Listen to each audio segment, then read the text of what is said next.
Shama harka fuudhee akkam jirtanii jaalatamtootaa fi kabajamtoota hordoftoota chaayinaalii kootii nagaa keessanii ani Leelaa Shoo jedhama. Chaayinaaliin koo Leelaa Shoodha. Maqaan koo immoo Walalaa jedhama jechuudha. Warroonni kana dura nan beekne yookiin immoo maqaa kiyya dhageessanii hin beekne maqaan kiyya Walalaa jedhama. Chaayinaalii kiyya immoo yeroo baay'ee maqaan dheeraan jechuudha. YouTube irratti search godhanii warra subscribe nu godhuu barbaadaniif jechuudha. Maqaa dheeraan hin bahu. Kanaafuu akka namootaaf salphatuuf jechuudha. Walalaa kan jedhurra Leelaa isa jedhu fudhadheetan Leelaa Shoo godhee jechuudha. Kanaafuu chaayinaaliin koo Leelaa Shoo jedhama jechuudha. Yeroo jalqabaatiif warri gara chaayinaalii kootii dhuftan baga nagaan dhuftanii subscribe gochuudhaan maatii ta'a. Akkasumas immoo mallattoo bilbilaa san gadtuquudhaan daddafee viidiyoon akkasiin bira ga'u godhachuun dandeessan jechaadha. Chaayinaalii kiyyaan wantoota garagaraati kan ani dabarsu jechuudha. Barumsa garagaraa waa'ee bareedina keenya yookaan immoo rifeensa keenya, qaama keenya akkasumas immoo yaada garagaraa gaafii isin gaafataniifis deebii isiniif laadha jechaadha. Amma dhumaatti na waliin tura yeroo dheeraa isinitti fudhadhu yoo baay'ate daqiiqa 10 sana booddee sana caalaa fudhatu jechuudha. Inni viidiyoon ani har'a qabadhee isiniif dhiyaadhe maal jedha? Akkamitti ofitti amanamummaa keenya guddisuu dandeenya yookiin immoo confidence keenya akkamiin guddisuu dandeenya kan jedhuun isinii qabadhee dhiyaadhe jechuudha. Bara darbee akkamitti confidence shamarreen takka confidence yoo qabatte amaloota akkamii akka argisiisuu dandeechuu gara chaayinaalii kootiitiin waggaa darbee afaan Amaariffaatiin hojjedheen ture jechaadha. Viidiyoo namoonni baay'een jaallatanii jiranii ammoo afaan Oromootiin ijoollee baay'een na gargaaraa jirtu, subscribe na gochaa jirtu, share na gochaa jirtu, gaafii garaagaraatis afaan Oromootiin na gaafachaa jirtu. Kanaafuu afaan kamiyyuu yoo naasa'ee ani tan gammada. Afaan Amaariffaatis yoon dubbadhee anaaf rakkoon qabu, afaan Oromooffaatis yoon dubbadhee tan gammada. Afaan ittiin baradhee afaan ittiin dubbachaa guddadheedha jechuudha.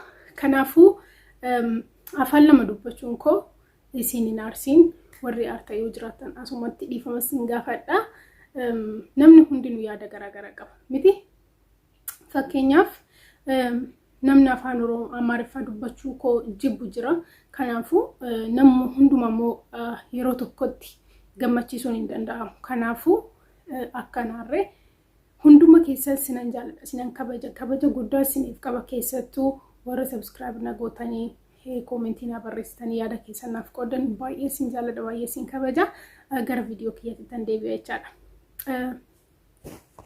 Okay, viidiyoon kiyya eenyummaa keenya ofitti amanamummaa keenya akkamitti guddisuun danda'ama yookiin immoo namni ofitti amanamummaa qabu fakkeenyaaf namoota biratti fudhatama guddaa qaba jechuudha. Namni ofitti amanamummaa qabu wanna haasa'u hin beeku, wanna hojjetu hin beeka. Yeroo baay'ee namoota biratti jaalatamaadha, fudhatama qaba jechaadha. Namni tokko ofitti amanamummaa godhachuudhaaf yookiin guddisuudhaaf yeroo tokko hin danda'amuuf namni kamiyyuu qormaata garagaraa keessa darbeeti wanti garagaraa qunnamee sana keessatti garuu jechuudha. Amma fakkeenyaaf warqeen ibidda keessatti miti kan baqfameetu warqee ta'u, warqee qulqulluu ta'uun isaa erga ibidda san keessatti gubatee hin banne taanaan ibidda san bira darbeera taanaan jechaadha warqeedha jechuudha. Kanaafuu namni qorumsa garagaraa argee darbee namni tokko konfiidensiin isaa guddaa yookaan immoo ofitti amanamummaan isaa guddaadha jechaadha. Namni tokko ofitti amanamummaa guddaa qabaachuudhaaf maal gochuu qaba? Akkamitti ofitti amanamummaa isaa babal'ifachuu yookiin guddifachuu danda'a kan jedhu laala. Inni tokkoffaan eenyummaa keenya akkuma taanee jirru kanatti fudhachuu qabna jechuudha. Fakkeenyaaf amalli koo badaa ta'uu danda'a, gaarii ta'uu danda'a. Bifni koo yookiin immoo bifni koo gaarii ta'uu danda'a, badaa ta'uu danda'a. Eenyummaa keessan fudhachuu qabdan akkuma jirtanitti. Fakkeenyaaf namni tokko harki isaa muramaa yoo ta'e yookiin lukti isaa muramaa yoo ta'e yookiin ijji isaa tokko hin argu yoo ta'e yookiin gurri isaa hin dhaga'u yoo ta'e eenyummaa isaa fudhachuu qaba. Ofitti amanuu qaba. Bakka inni nama biraatii miti isa duwwaadha. Siif galee miti namni tokko eenyummaa isaa fudhachuudhaaf maalidha akkuma jirutti waaqayyo akkasiin uumetti eenyummaa keessa isa fudhachuu qabdan. Amanuu qabdan jechaadha. Namni tokko yaa bareeduu baatus akkasumas immoo amala gaarii isaa qabaatu amala gadhee isaa qabaatu amanuu qabdan waan qabdan san jechuudha. Maaliif osoo ati bareedduun taate yookiin immoo osoo ijji kee kun tokko hin argu erga ta'eeti hin arga jettee maaliif yookiin immoo na arguu didee jettee itti dhiphatteetu isaa yeroo hundumaa isuma dhukkubsachuu qabdu jechaadha. Kanaafuu jireenyi itti fufa. Namni ofitti amanamummaa qabu tokko waan qabu san amanee fudhata jechuudha. Siif galee miti. Inni lammaffaa maalidha? Ofii keenyaaf iddoo qabaachuu qabna. Namni tokko ofii isaatiif iddoo hin qabu yoo ta'e jechuudha. Fakkeenyaaf yeroo ofii kennuu qaba. Waa tokko gochuudhaaf jireenya isaa bareeffachuudhaaf jechuudha. Iddoo ofii kennuu qaba. Namni tokko iddoo ofii isaatiif hin qabu taanaan namni akka iddoo kennuuf akkamitti yaada? Fakkeenyaaf ati ofii keetiif kabaja ofii kennitu ofii keetiif iddoo ofii hin qabdu taanaan namni biraa akkasi kabajuuf akka iddoo sii kenne eeguu hin qabdu. Kanaafuu dursaati jechuudha. Eenyu akka taate kana beektee ofii keetiif iddoo guddaa, ofii keetiif kabaja guddaa, ofii keetiif jaalala guddaa. Namni tokko yoo ofiin jaalatu hin taane nama biraa gonkumayyuu jaalachuu hin danda'u. Mee ilaala bakka garaa garaatti jechuudha. Namni tokko dursa ofii isaatii ofiin jaalatu taanaan akkamitti nama biraa jaalachuu danda'a? Hin danda'u. Kanaafuu namni tokko ofii isaatiif iddoo guddaa qabaachuu qaba jechuudha. Ofii isaatiif kabaja qabaachuu qaba. Isiniif galee miti? Inni sadaffaan dogongora hojjechuu dhiisuu sodaachuun qaba. Namni tokko fakkeenyaaf hojii tokko hojjechuudhaaf bakka tokko deemuudhaaf hin sodaatta taanaan waan san bira hin darbitu. Maaliif durumaayyuu sodaattee jirta taanaan jechuudha. Garuu jechuudha hin sodaattu taanaan cimtuu taanaan jechaadha. Waanuma si qunnamu hunduma bira darbuu dandeessa jechaadha. Garuu immoo osuma darbuu yoo baatte osuma waan sodaatte sun siif darbuu dide yookiin siif ta'u waa tokko hojjechuu barbaadde dogongorteerra taanaan dogongora keetirra barattee isa boodarra immoo itti fuftee jijjiiramtee cimteetti yeroo biraatitti immoo isa duraan dogongorte san ittiin deebitu jechaadha. Maaliif namni tokko dura erga dogongoreera ta'ee dogongora isaarra deebi'u ammatti jechuudha. Dogongora isaatirraa baraateetti jijjiiramee iddoo duraan caalu sanitti argama jechaadha. Kanaafuu namni tokko waa tokko hojjechuudhaaf, hojii tokko hojjechuudhaaf, iddoo tokko deemuudhaaf, waan gargaraa ta'u barumsa tokko barachuudhaaf sodaachuun qabu jechaadha. Inni guddaan yoo hin sodaatta taanaan ofitti amanamummaa hin qabu. Kan namni kun argitanii namni tokko waa tokko hojjechuudhaaf yoo kan sodaatu taate ofitti amanamummaa hin qabu namni akkasii. Garuu hin sodaattu taanaan, hin cimta taanaan ofitti amanta jechuudha. Namoonni kun amala ofitti amanamummaa keenya hin guddisa jechuudha. Yeroo baay'ee yeroo nuyi inni afraffaan jechuudha yeroo dheeraa fudhachuu qabna. Fakkeenyaaf waa tokko hojjechuudhaaf fakkeenyaaf yeroo ani YouTube kiyya kana banu jechuudha. Durarratti kaameeraa yoo bantanii yeroo haasoftan ofii keessaniif jechaadha. Ofitti amanamummaa isinitti hin dhaga'amu. Isiniif galee miti sodaasuu isinitti dhaga'ama yeroo jalqabaatiif yoo ta'e jechaadha. Garuu maal akka ta'e beektanii yeroo ofii kennitanii yeroo dheeraadhaaf jechuudha irra deddeebi'eetaan osoo hin gadhiisin jechuudha.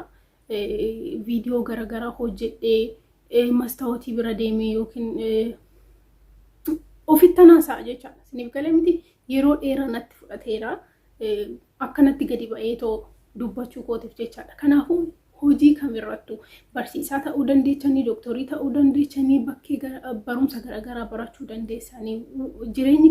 Jireenyi namaa addunyaa kanarratti bal'aadha. Kanaafuu waa tokko hojjechuudhaaf, waa tokko yaaddanii ta'u isa san haala gaariidhaan adeemsisuudhaaf jechuudha. Barumsas haa ta'u, hojiis haa ta'u, waan garaagaraa jireenya keessanitti gaa'elallee ta'uu danda'a. Kanaafuu yeroo fudhattanii, yeroo dheeraa fudhattanii itti yaaduu qabdan. Fakkeenyaaf gaa'ela yoo ilaalle guyyuma tokkotti yaaddanii guyyuma tokkotti namni gaa'ela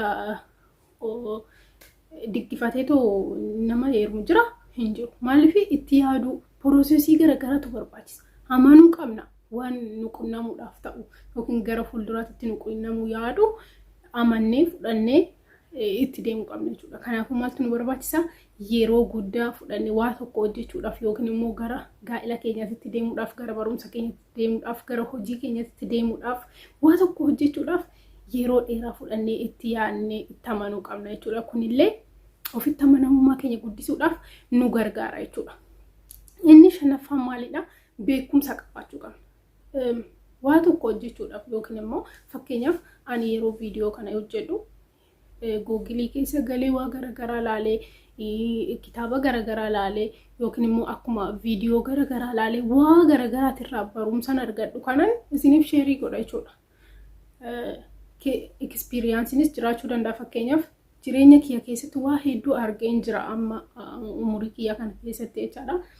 Namoonni kan nama barsiisuu danda'an experience yookiin immoo ofii isaaniitiif jireenya tokko dabarsanii namoonni akka qormaata isaan qoraman hin argineef namootaaf qooduu danda'an jechaadha. Kanaafuu beekumsa qabaachuu qabna. Waa tokko gochuudhaaf beekumsa qabaachuu qabna jechaadha. Beekumsi immoo kitaabarraa argachuu dandeenya, beekumsa experience yookiin immoo jireenya keenyarraa. Jireenyi yoo nama barsiisa miti akkamitti namoota wajjin yeroo jiraattan, qofaa keessa yeroo jiraattan qorumsa garagaraatu argina jireenya keenya keessatti jechuudha. Namni kamiyyuu gammadee barasaa keessatti gammadee osoo qormaata tokkoyyuu hin argin kan hin jiraatu addunyaa kanarra hin jiru waan ta'eef kanaafuu jireenya nu qunnamurraa kitaaba garagaraatiillee miidiyaa garaa inni jaaffaan waan qabnu gammaduu qabna jechaadha. Bareedina isaa ta'uu, qabeenya isaa ta'uu, hiyyeessa isaa taanuu, dureessa isaa taanuu waanuma qabnu saniin gammaduu qabna jechuudha. Kolfuu qabna. Namni tokko gammachuun itti dhagahamu taanaan waanuma hundumaa ammaarrarra taanaan afaan Oromootiin ammaarraruu jechuun maal akka ta'e hin beeku garuu bakka Waaqayyoon waaqasan galateeffatu taanaan namoonni akkasii gammachuun qaban jechaadha. Garuu waan qabdaniin bakka gammaddanii yoo jiraattan jireenyi keessa isiniif salphata jechuudha. Jiraachuu jaalattan isinii galee miti namni tokko of dhibbisa malee maal gochuu danda'a? Namni tokko jireenya isaa jijjiiruudhaaf hin hojjeta. Galgalaaf ganama akkuma beektan addunyaa kanarratti namni hin hojjenne hin jiru garuu namni tokko jireenya isaa jijjiiruudhaaf hin hojjeta. Kanaafuu kana caalaa garuu yoo teessanii yoo aartan yoo dhiphattan wanti isin fayyadu hin jiru. Kanaafuu jechuudha namni tokko waan qabu yoo hin gammade ta'e hin galateeffata taanaan namni sun gammachuu qaba jechaadha. Isinii galee miti namni kunillee konfiidensii keenya yookiin immoo ofitti amanamummaa keenya guddisuudhaaf nu gargaara jechaadha. Inni torbaffaan namoota fakkeenya nuuf ta'an hordofuu qabna yookiin immoo barumsa isaaniirraa fudhachuu qabna jechuudha. Fakkeenyaaf gara miidiyaa garaagaraatiin jechuudha. Namoonni fakkeenya naaf ta'an jiran. Kanaafuu gorsi isaanii akka na bira hin darbineef eegetan dhaggeeffadha. Eegetan barumsa isaaniirraa fudhadha. Maaliif inni fayyada jechuudha. Namoota namni tokko jechuudha. Hundinuu ji'a 9 gara gadaamisa haadha isaanii keessaa bahanii guddatanii baratan miti. Namni barumsa wajjiniin dhalate yookiin immoo waa tokko qabeenya wajjiniin dhalate hin jiru. Kanaafuu erguma gara addunyaa kanaa dhufnee erguma jijjiiramnee erguma akkuma guddachaa deemnuun akkuma barachaa deemna jechuudha. Jireenyi keenyas akkasuma jijjiiramaa deema. Kanaafuu namni barumsa irraa barannu yookiin immoo nama fakkeenya nuuf ta'an jechuudha. Hordofuu qabna. Akkasumas immoo namoota san gammachiisuu qabna jechuudha. Fakkeenyaaf namni tokko naannoo keessanitti shamarreen takka yookiin dhiirri tokko yookiin abbaan tokko haati tokko nama gorsuudhaan kan beekamu yoo ta'an namoota san bira deemtanii jechuudha. Gorsi isaanii san barumsa isaanii san irraa dhageessanii galateeffachuu qabdan nama san. Ati fakkeenya naaf taatee jirta galatoomi jechuu ni qabdan. Maaliif isinillee nama saniif haamilee ta'a. Akkasumas immoo isinillee itti gammaddan jechuudha. Garuu kana yeroo isiniin jedhu dhugumaan nama irraa barattan malee akkanumaan nama isin barumsa irraan arganne irraa miti jechaadha. Kana fakkaata. Amaloonni amma isinitti hime kun yookiin immoo konfiidensii keenya yookiin immoo ofitti amanamummaa keenya guddifachuudhaaf nu gargaara jechuudha. Namni tokko konfiidensii isaa yookiin immoo ofitti amanamummaa isaa haaluma tokkoon jechuudha guyyuma tokkoon ka'ee guddifachuu hin danda'u. Namni amala garaagaraa qaba. Amala gaarii qaba, amala gadhee qaba. Kanaafuu Poroosesiidha jechuudha jireenya yeroo jiraatan barachaa jijjiiramaa guddachaa jijjiiramaa deemtan. Kanaafuu kana fakkaata jechuudha viidiyoon har'a isiniif qabadhee dhufe waan na dhaggeeffattaniif guddaa isin galateeffadha guddaa isin jaaladha. Akkuma dura isin jedhee viidiyoo kee subscribe gochuudhaan channel koo subscribe gochuun dagatina akkasumas mallattoo bilbilaa san gad tuqaatii diddifee akka viidiyoo isin bira ga'uudhaaf godha baay'een keessan gaafii na gaafattanii gaafii sun yeroo takka isin deebi'uu barbaadu osoon dhagahin immoo deebistanii kan na gaafattan jirtan. Kanaafuu mallattoon bilbilaa sun baay'ee barbaachisaadha gadi tuqaa jechuudha. Akkasumas yoo jaalattan namoota biraatiif sheerii godhaa. Sinan galateeffadha sinan jaaladha. Nagaan tura amma viidiyoo biraatiin walitti deebinutti.